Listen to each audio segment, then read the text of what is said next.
Good morning. আশা করব তোমরা সকলে খুব ভালো আছো, আমিও খুব ভালো আছি। আর আজকে সকালে আমি সকাল 6টায় ঘুম থেকে উঠেছি, উঠে চাটা খেয়ে সকালের ব্রেকফাস্টের জন্য আজকে মটর কড়াইয়ের ঘুগনি করেছি। আমরা বাড়িতে 6জন মেম্বার, 6টা বাটিতে সাজিয়ে আজকে ঘুগনি আর মুড়ি খেয়েছি। এবার ব্রেকফাস্ট করে এবার আজ অনেক কিছু কাচাকুচি ছিল, যেমন গামছা টাছা। আমি সপ্তাহে একদিন করে সারা সপ্তাহ গামছাগুলো কাচি। তো গামছা, মশারি, চাদর আজকে অনেক কিছুই ভিজিয়েছি। এবারে আমাদের ঘরের সামনে যে কলতলা আছে ওইখানে আমি কাছি। এবারে একটা একটা করে ভেজাচ্ছি, একটা ঠান্ডা জলে আর একটা গরম জলে দিচ্ছি। এবারে ভেজাচ্ছি, এত রোদ্দুর লাগছে। একটু বাদে দেখবে আমার বর ওইখানে একটা বড় ছাতা আছে, সেই ছাতাটাকে খাটিয়ে দেয়। এবারে আমি ওকে বলছি যে ছাতাটা খাটাও, বলছে দিচ্ছি বলে আমি এখানে ভেজাতে চলে এসেছি।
আলো কলের পাশে ওই যে লাল রঙের যে ওটা করা আছে, ওখানে আমাদের তুলসী মঞ্চ।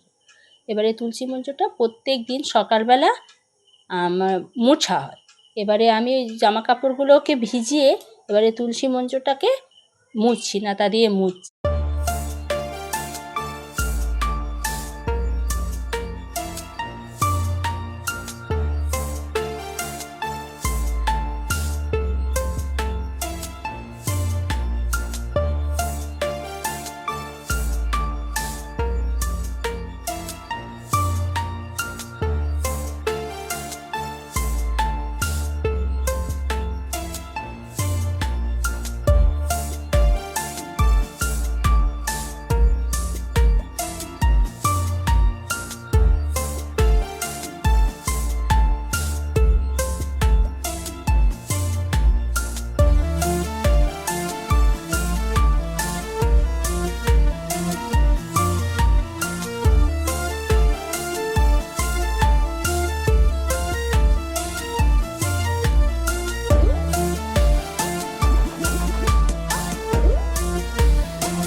এবারে কাঁচা টাচা সব হয়ে গেছে। আমাদের 3তলার ছাদেতে অনেক বড় জায়গা, কিন্তু এত রোদ্দুরে আমি উঠতে আর পারবো না। ওই জন্য নিচতে বড় করে শুকনো করতে দেবার শিক খাটানো আছে। এবারে নিচতেই সব দিয়ে দিচ্ছি। যা গরম, যা রোদের তেজ, 2-3 ঘন্টার মধ্যে সব শুকনো হয়ে যায়।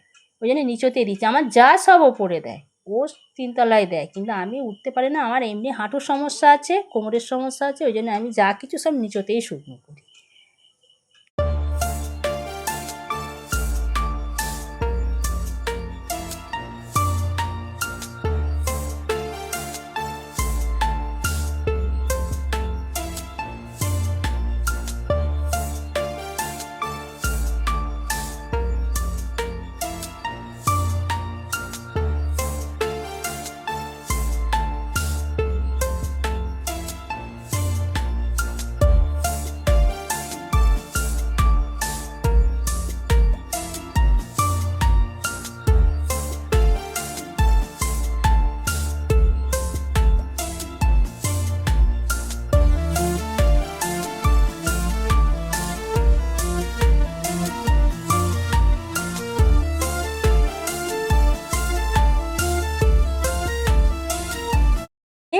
কাঁচা শুকনো টুকনো করতে দিয়ে আমি গেলাম ওপরে। এবার আমার ওপরের ঘরগুলো আমরা নিজেরাই পরিষ্কার করি। আমাদের যে ঘর মোছা বাসন মাজার জন্য একজন আছে, সে নিচোটা করে, কিন্তু ওপরগুলো সব আমরা নিজেরাই করি। এবার আমার ঘরটাকে সকাল থেকে উঠিনি, সকালবেলা রাতে শুই, এবারে সকাল নেমে এসেছি নিচই, এবারে গিয়ে ঘরটা এবারে ফার্নিচারগুলোকে রেগুলারের একটু পরিষ্কার করে নিলে দেখতেও ভালো লাগে, আর জিনিসটা পরিষ্কারও হয়, ফার্নিচারগুলো বেশ চকচক করে।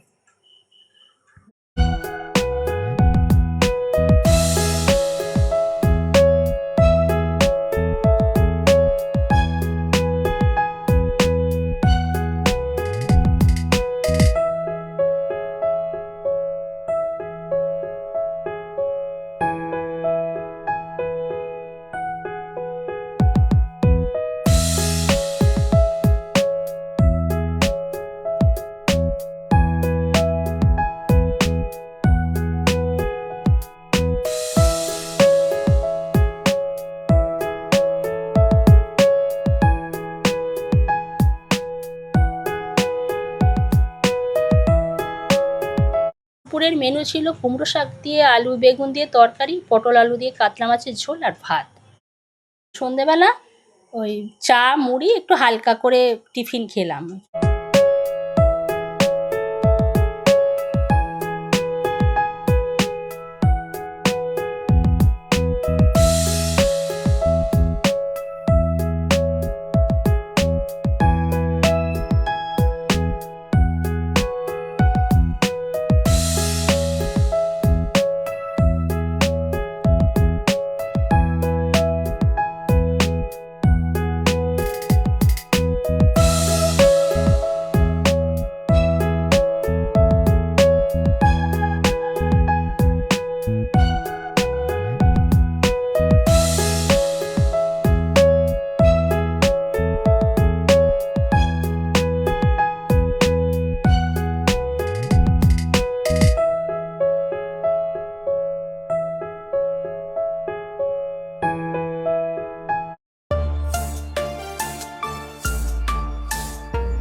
তা বন্ধুরা, তো সন্ধেবেলা পড়িয়ে উঠলাম, পড়িয়ে উঠে 7টার সময় পড়িয়ে উঠে মেয়ে চা করেছে, চাটা খেয়ে চায়ের বাসন মেজে আর ঘরে দুধ কাটিয়ে পনির করেছি, পনির মানে দুধটা কাটিয়ে পনির ছানাটাকে পিস করে রেখে কালকে হবে, কালকে পনিরের তরকারি হবে, তো পিস করে আর রেখে এসে আর ওপরে এসেছি। আমার নিচতেই থাকি, কিন্তু সবসময় ওপরে ওঠা হয় না, পুকুরে সবসময় থাকি না, নিচতেই থাকি, শুধু ওপরে শুতে আসি। এবারে সব জানলা দেয়া তো প্রচুর গরম, ওই জন্য এখন এসে জানলাগুলো সব জানলাগুলো খুলে নিলে কী হয়, ঘরটা যখন শোবো তখন একটু ঠান্ডা হয়ে, তাও গরম থাকে, কিছু পাখা পাও একটা সিলিং ফ্যান স্ট্যান্ড ফ্যান দুটোই দিই, কিন্তু গরম কিছুতে যায় না, মাঝরাতে ঠান্ডা হতো। আসলে ছাদের গরমটা নাবে তো, এবছরে আর গরমও থাকতে পারি না, ওই জন্য নেট লাগিয়েছি, তবে নেটটা লাগাতে অনেকটা আরাম হয়েছে। দুটো ফ্যান চালালে কী হবে, মশারি খাটালে সেই হাওয়া কাটে, তো নেটটা লাগানোর পরে আর মশারি খাটাতে হয় না, অনেকটা আরাম। তো এখন এই 8:45 বাজে, এবারে আমি ওপরে চলে এসেছি। মেয়ের মতো ল্যাপটপে কাজ করছে। হাজব্যান্ড ওরা দুই ভাই, আমার করেরা দুই ভাই দোকান বন্ধ করে এসে জাস্ট তার মতো রেস্ট করছে, টিভি দেখছে। আর রান্না আমার যা করছে, যা করছে, কারণ একবেলা আমি করি, একবেলা সকালে আমি করেছি, আর বিকালে আমার চা খেয়েছি। রাত্রে এঁচোড়ের তরকারি খেয়েছি। এঁচোড়ের তরকারি হচ্ছে, ভাত হবে, রুটি হবে, যে যে ভাত, মাছ আছে। আর এই মোটামুটি 9:30 থেকে 10টার মধ্যে আমাদের রাত্রে খাওয়া হবে। তো এখন 9:45। আমি একটু ওপরে আছি। এবারে এই 9:30টার সময় নিচেই নামবো। নিচেই নেবে আমি এবার খাবারটা আমি বাড়বো, রাতের খাবারটা আমি রেডি করবো ওপরে। এবারে আমি গিয়ে এবার চৌবাচ্চা খুব শান্তির সঙ্গে নিচে নামবো। তো চলো দেখতে থাকি ব্লগটা।